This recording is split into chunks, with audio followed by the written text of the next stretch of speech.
Bannayuganda bakyewuunaganya ku ky'abooludda oluvuganya abaakulirwa Yusufu Nsibambi okusisinkana omukulembeze w'eggwanga Yoweri Kaguta Museveni ne boogera ku nsonga z'okutabagana. Olwaleero ono oyinza okugamba nti amaze gobe mu kibya bwe yeegasse ku kibiina ki NRM ekiri mu buyinza.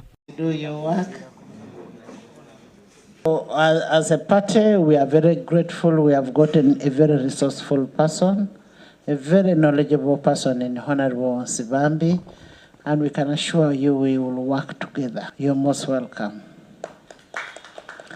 Ono abadde anekaanekanye mu ssaati ya NRM eya kyenvu ayanjuddwa mu kibiina ki NRM ku mukolo ogubadde ku kitebe ky'ekibiina ku luguudo kya Ddondo mu Kampala ng'era abadde wamu ne bannabyabufuzi abalala. Bano baaniriziddwa abakulembeze mu NRM era nga babadde bawerekeddwako Speaker of Parliament Anita Among. They brought Honorable Council Nsibambi, Senior Council officially today, the 18th of February, joined the NRM as a party. Nsibambi awadde ensonga ezimuviiriddeko okuyingira NRM nga ku zino kuliko okubeera nti azze asisinkana Pulezidenti Museveni emirundi kati egisoba mu 5 era ng'emirundi gino gyonna yakizuula nti Pulezidenti Museveni muntu mulungi nnyo okukolagana naye kwe kusalawo amwegatteko mu lugendo lwe olusigaddeyo olw'ebyobufuzi. Bwe nayogera ne Pulezidenti Museveni nga n'akalulu kanabaawo ne mugamba tutambuze embeera eno bweti ne tukulemba ne bannaddiini abalala tubadde mu nkiiko ez'enjawulo nakamusisinkana emirundi nga 5. Bwe twogedde ne ndaba nti Museveni gwe nali mmanyi si ye Museveni oli yennyini ng'omuntu awuliriza, alina think tank, yeebuuza ekitali eno waffe twegulumiza bwegulumiza.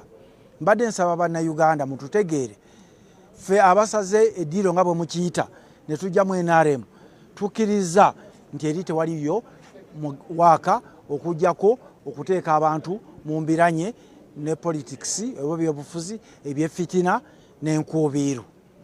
Nsibambi annyonnyodde nti ebbanga lyamaze ku ludda oluvuganya gavumenti balowoozanga nti ebyobufuzi byakusika mugwana kulwanagana era babadde nnyo mu kwegugunga naye tewali kikyuse okuggyako okuleka amaka amangi mu maziga olw'abantu baabwe abakwatibwa ne baggalirwa. Twalowooza ebbanga lyonna nti ebyobufuzi byakusika mugwa na kulwanagana ekitali kituufu.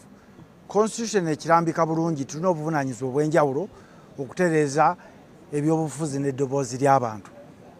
Naye mbadde bwebamuyita activist abalwanyizi b'eddembe ebbanga lyonna kumpi emyaka 25 ebibiina ebyenjawulo emigendo egy'enjawulo okuviira ddala mu reform agenda walk to work DP UID paka wetutusobola ku FDC. Okwesoga NRM Nsibambi abadde ne banne abalala 20 era asabye bannayuganda okukitegeera nti bo abasaze eddiiro ne beesoga NRM bakizudde nti ku ludda oluvuganya teriyo kiriyo bw'atyo ng'asuubizza bakulu mu NRM okuleeta n'abalala okuva ku ludda oluvuganya. Nzize wano ku kitebe okubabuulira mu kamera nti kakati ndi wa NRM.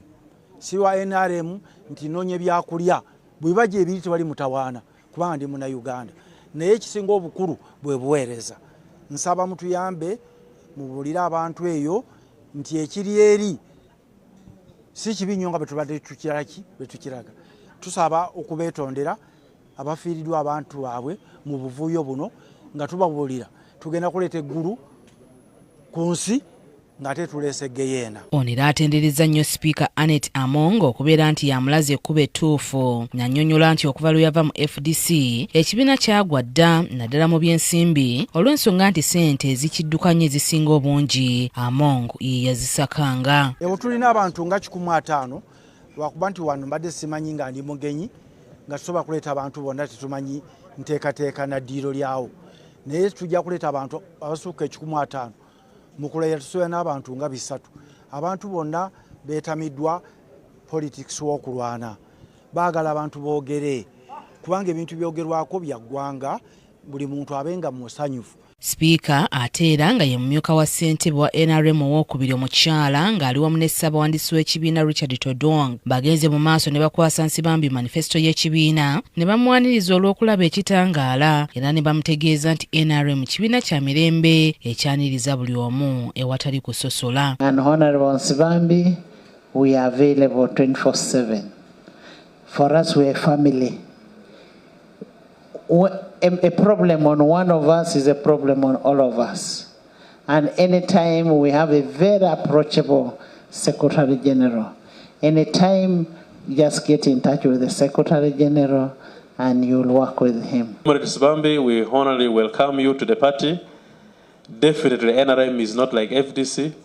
There are certain things we do different from FDC, and I'm sure you'll feel comfort in NRM. Todong agasseeko nti baagala Nsibambi akkirizibwe abeewo ne mu lusirika olw'ababaka ba NRM olugenda okuyindira ekyankwanzi mu bbanga eritali lya wala. Very soon we are going to have a retreat of members of parliament, and I'll request the Right Honourable Speaker to allow us invite you to come and attend this retreat and to pick leaf of what we do and how we plan for government. Ours is intentional and with consistency. We don't shout the way the others were shouting for votes. We plan, and it's very intentional and very purposeful.